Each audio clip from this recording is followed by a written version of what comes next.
إنك حميد مجيد اللهم بارك على محمد وعلى آل محمد كما باركت على الحياة الدنيا والآخرة خير وأبقى إن هذا لفي الصحف الأولى صحف إبراهيم وموسى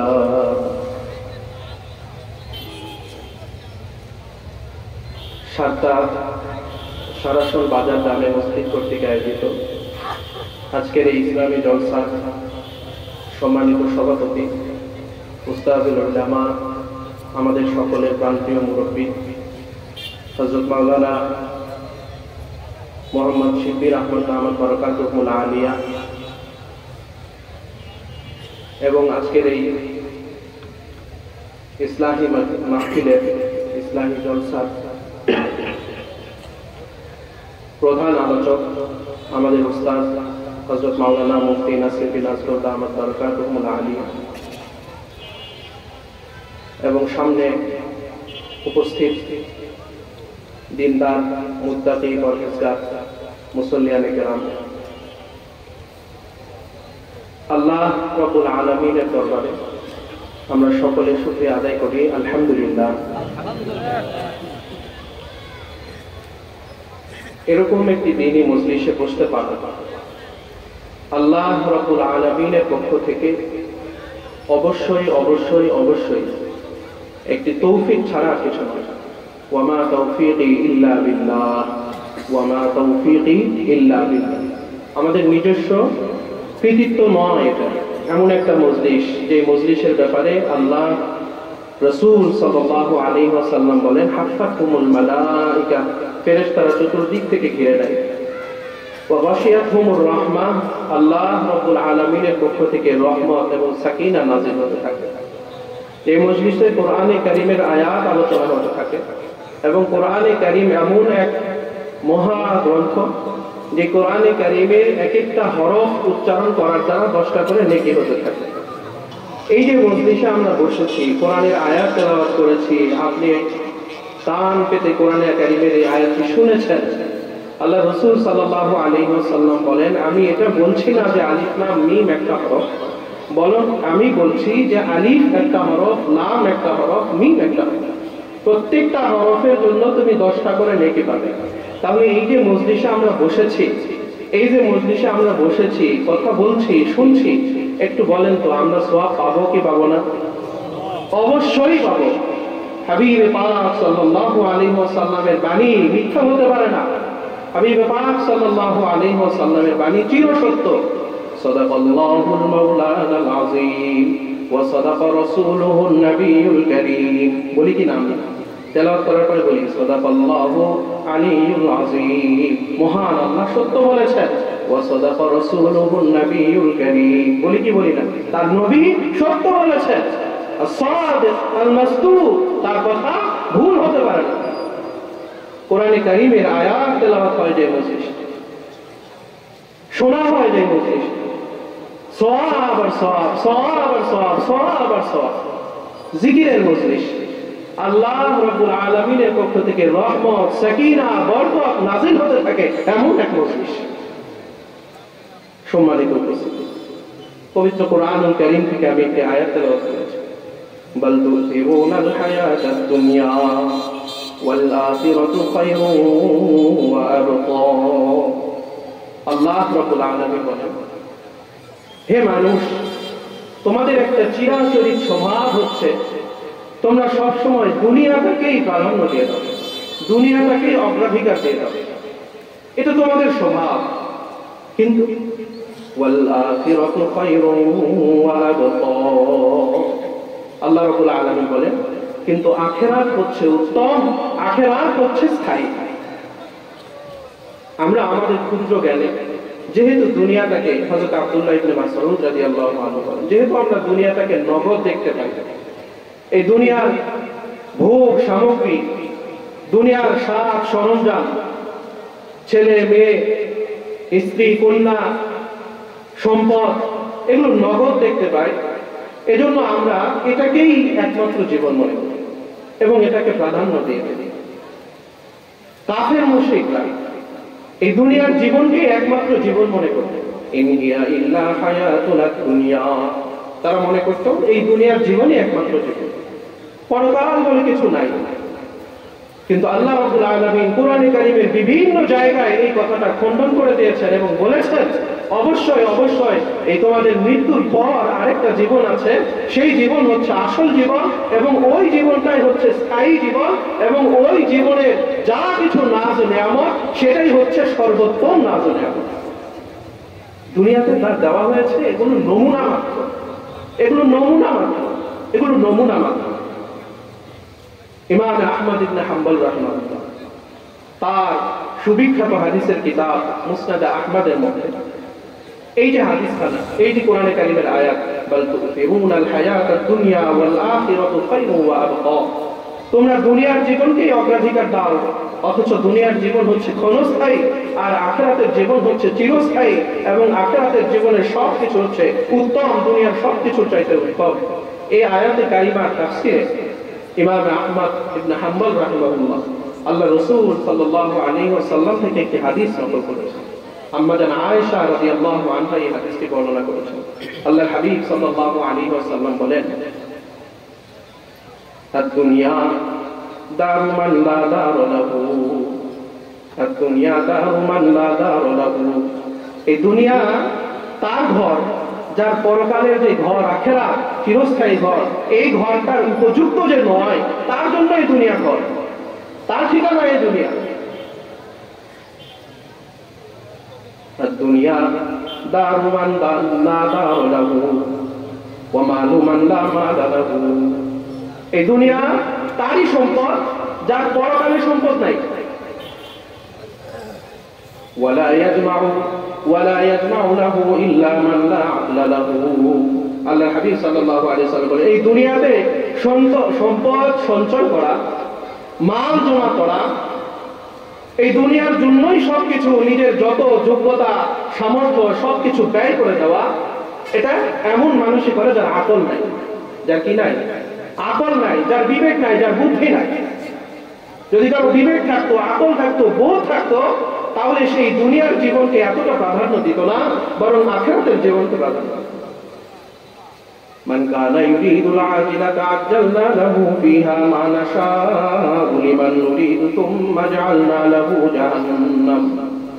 আল্লাহ রাব্বুল আলামিন বলেন, যারা দুনিয়াতেই নগদ চায়, আজ্জালনা লাহু ফিহা, দুনিয়াতে তাদেরকে আমি দেই, তবে সবাইকে না, মান নাশা, সবাইকে না, যারা চায় চাইলেই যে পেয়ে যাবে তা নয়, বরং যারা চায় তাদের কতককে, যাদেরকে আমি চাই তাদেরকে দেই।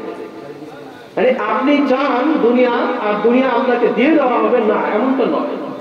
যারা দুনিয়া চায়, আল্লাহ রাব্বুল আলামিনের ঘোষণা হচ্ছে তাদের মধ্য থেকে আল্লাহ যাকে চান তাকে দুনিয়া দেন। আবার দেন কতগুলো, যত চাই তত না, মা নাশা, যতটুকু আমি চাই। আল্লাহ রাব্বুল আলামিন বলছেন যতটুকু আমি চাই ততটুকু দেই। মান কানা ইউরিদুল আজিলাতা আজ্জালনা লাহু ফিহা মা নাশাউ লিমান নুরিদু সুম্মা জাআলনা লাহু জাহান্নাম। আল্লাহ রাব্বুল আলামিন বলছেন যে দুনিয়া চায় তাদের মধ্য থেকে কিছু মানুষকে, যাকে আমি ইচ্ছা করি, কিছু মানুষকে আমি দেই, বাকি সে যত চায় তত দেই না, বরং আমি যতটুকু চাই ততটুকু দেই।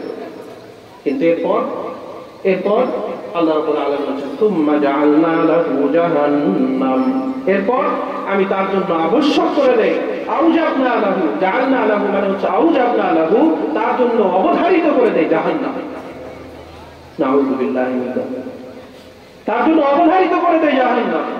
ইয়াসলাহা মাযমুমান মাদহুরা, ইয়াসলাহা মাযমুমান মাদহুরা, এই জাহান্নামে গিয়ে সে থাকবে একেবারে লাঞ্ছিত অবস্থায়। মাযমুম শব্দটার তাফসীর ইবনে কাসীরে তাফসীর করা হয়েছে যে সে নিজেও নিজেকে তিরস্কার করবে। দুনিয়াতে যখন কোনো মানুষ খারাপ কাজ করতে করতে এত বেশি খারাপ কাজ করে ফেলে, স্বাভাবিকভাবে এমন হয় যখন কেউ খারাপ কাজ করে অন্যরা তার নিন্দা করে, অন্যরা তার নিন্দা করে।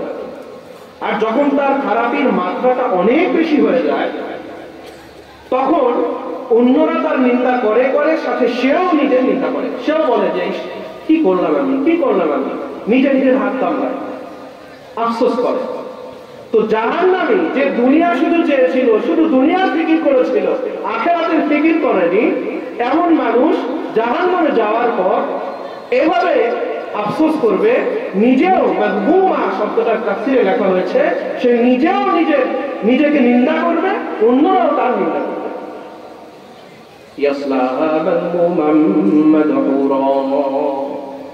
সে নিজেও নিজেকে নিন্দা করবে, অন্যরা তো করবে।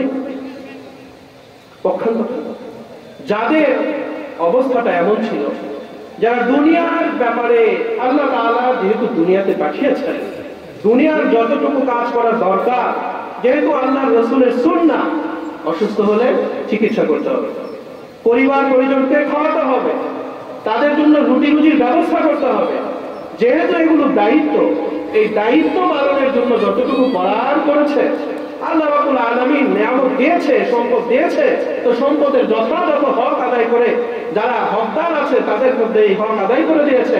এই সম্পদটাকেই জীবনে সবকিছু মনে করেনি এবং এই সম্পদ পেয়ে আখিরাতকে ভুলে থাকেনি, এমন যারা আছে, বরং আখিরাত চেয়েছে, তাদের অবস্থান ومن أراد الآخرة وسعى لها سعيها وهو مؤمن فأولئك كان سعيهم مشكورا।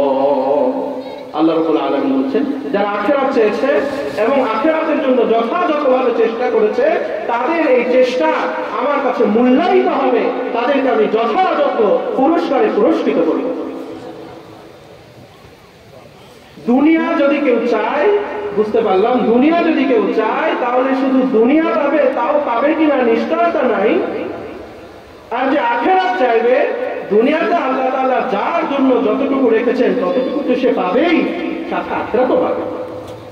তাহলে একটু চিন্তা করবেন, আল্লাহ রাব্বুল আলামিন আমাদেরকে যদি দ্বীনের বুঝ দান করেন, আল্লাহ রাব্বুল আলামিন যদি আমাদেরকে আখিরাতের ফিকির দান করেন, তাহলে এটা কত বড় নিয়ামত, কত বড় নিয়ামত, কত বড় নিয়ামত। আল্লাহ রাব্বুল আলামিন আমাদের সবাইকে উপলব্ধি করার তৌফিক দান করেন বলি আমিন। সম্মানিত উপস্থিতি, পবিত্র মাহে রমজান চলে গিয়েছে, আজকে আমরা পবিত্র মাহে শাওয়াল, এটাও প্রায় অর্ধেক অতিক্রম করে ফেলেছি। আপনারা অবশ্যই অবগত আছেন, এই এলাকা আলেম ওলামাদের এলাকা, এই জন্য অবশ্যই অবগত আছেন এই শাওয়াল মাসের একটি আমল আছে। আল্লাহ রাসূল সাল্লাল্লাহু আলাইহি ওয়াসাল্লাম এই শাওয়াল মাসে একটি বিশেষ আমল দিয়ে গিয়েছেন। আমলটা কি? 6 রোজা। আমলটা কি? 6 রোজা। আল্লাহ হাবিব সাল্লাল্লাহু আলাইহি ওয়াসাল্লাম বলেন, রমজানের 30টা রোজা, রমজানের পুরো মাস রোজা রাখার পর যে মানুষ শাওয়াল মাসে আবার 6টা রোজা করবে, কয়টা রোজা? 6টা রোজা করবে, আল্লাহ রাসূল সাল্লাল্লাহু আলাইহি ওয়াসাল্লাম বলেন, কানা কাসিয়ামিদ দাহরি কুল্লিহি, অথবা কানা কাসাইরিস সানাতি কুল্লিহা, পুরো বছর রোজা রাখার সওয়াব হয়ে যাবে, সারা বছর রোজা রাখার সওয়াব হয়ে যাবে। তো আলহামদুলিল্লাহ অনেকে রোজা রেখেছেন, যারা রেখেছেন আমরা দোয়া করি আল্লাহ রাব্বুল আলামিন তাদের এই রোজাকে কবুল করে নেন বলি আমিন। আর যারা রোজা রাখেনি, আজকে যেহেতু জানতে পারলাম, আজকে যেহেতু আমাদের কানে পড়েছে, আমরা অবশ্যই অবশ্যই এই রোজা রাখার নিয়ত করি, আল্লাহ রাব্বুল আলামিন সবাইকে তৌফিক দান করেন বলি আমিন। পবিত্র মাহে রমজান ছিল আমাদের জন্য মাফের মাস, মাগফিরাতের মাস। যত আমল রমজানে, প্রত্যেকটা ইফতারিতে আমাদের জন্য গুনাহ মাফের কথা ছিল, গুনাহ মাফ হয়ে যাবে। ইফতারির সময় আল্লাহ রাসূল সাল্লাল্লাহু আলাইহি ওয়াসাল্লাম আমাদেরকে দোয়া শিখিয়েছেন। কি দোয়া? ইয়া ওয়াসিআল ফাযলি ইগফিরলি, ইয়া ওয়াসিআল ফাযলি ইগফিরলি, হে মহা দাতা, হে মহা অনুগ্রহের অধিকারী আল্লাহ, আমাকে মাফ করে দেন, মাফ করে দেন। কি চাওয়া? মাফ করে দেন। প্রত্যেক ইফতারিতে আল্লাহ রাসূল দোয়া শিখিয়েছেন, আমাদেরকে মাফ করে দেন। লাইলাতুল কদর, লাইলাতুল কদর, আম্মা জান আয়েশা রাদিয়াল্লাহু আনহা রাসূল করিম সাল্লাল্লাহু আলাইহি ওয়াসাল্লামকে জিজ্ঞেস করছেন, ইয়া রাসূলুল্লাহ, যদি আমি লাইলাতুল কদর পেয়ে যাই তাহলে কি করব, কি দোয়া করব? আল্লাহ হাবিব সাল্লাল্লাহু আলাইহি ওয়াসাল্লাম দোয়া শিক্ষা দিলেন, বলো আল্লাহুম্মা ইন্নাকা আফুউন তুহিব্বুল আফওয়া ফা'ফু আন্নী। হায় আল্লাহ, আপনি ক্ষমাশীল, ক্ষমা করতে ভালোবাসেন, আমাকে ক্ষমা করে দেন। ঈদের দিন, ঈদের মাঝে যারা উপস্থিত হয়, আল্লাহ রাব্বুল আলামিনের পক্ষ থেকে ঘোষণা দেওয়া হয় যে ইরজিউ, তোমরা ফিরে যাও, ফাদ গফারতু লাকুম, তোমাদের সমস্ত গুনাহ আমি মাফ করে দিলাম। ওয়া বাদদালতু সাইয়্যাতিকুম হাসানাত, এবং তোমাদের যত গুনাহ ছিল এগুলোকে মুছে দিয়ে এই জায়গাটা, এই আমলনামাটা আমি নেক আমলের নূর দ্বারা ভরপুর করে দিলাম। এই যে আমরা যতগুলো গুরুত্বপূর্ণ অংশ দেখলাম, সবগুলোতে একটাই চাওয়া, মাফ করে দাও আল্লাহ, মাফ করে দাও আল্লাহ, মাফ করে দাও আল্লাহ, মাফ করে দাও আল্লাহ, মাফ করে দাও। মাফ চাওয়া, ওলামায়ে কেরাম বলেন বড় চাওয়া ক্ষমা চাওয়া, বড় পাওয়া ক্ষমা পাওয়া। ওমর ফারুক রাদিয়াল্লাহু আনহু আশারে মুবাশশারার একজন, যাদের ব্যাপারে আল্লাহ তাআলা জান্নাতের ঘোষণা দিয়েছেন, যাদের ব্যাপারে কোরআনে কারিমে আল্লাহ তাআলা বলে দিয়েছেন রাদিয়াল্লাহু আনহুম ওয়া রাদু আন, যে আল্লাহ তাদের প্রতি খুশি হয়ে গিয়েছেন এবং তারাও আল্লাহর প্রতি খুশি। এমন ওমর ফারুক রাদিয়াল্লাহু আনহু যখন মারা যাচ্ছেন, মৃত্যু শয্যায় শায়িত, একজন যুবক এসে তার প্রশংসা করছেন, লাকা কিদামু ফিল ইসলাম। হে ওমর ফারুক রাদিয়াল্লাহু আনহু, আপনি সুসংবাদ গ্রহণ করুন, আপনার কোনো দুর্ভাবনা নাই, আপনার কোনো দুশ্চিন্তা নাই, আপনি তো অনেক আগে যারা ইসলাম গ্রহণ করেছেন তাদের একজন। ওয়ালাকা সুহবাতু রাসূলিল্লাহি সাল্লাল্লাহু আলাইহি ওয়াসাল্লাম, এবং আপনি আল্লাহ রাসূল সাল্লাল্লাহু আলাইহি ওয়াসাল্লামের সাহাবী হওয়ার মহা সৌভাগ্য অর্জন করেছেন, ইত্যাদি ইত্যাদি তার বিভিন্ন গুণ।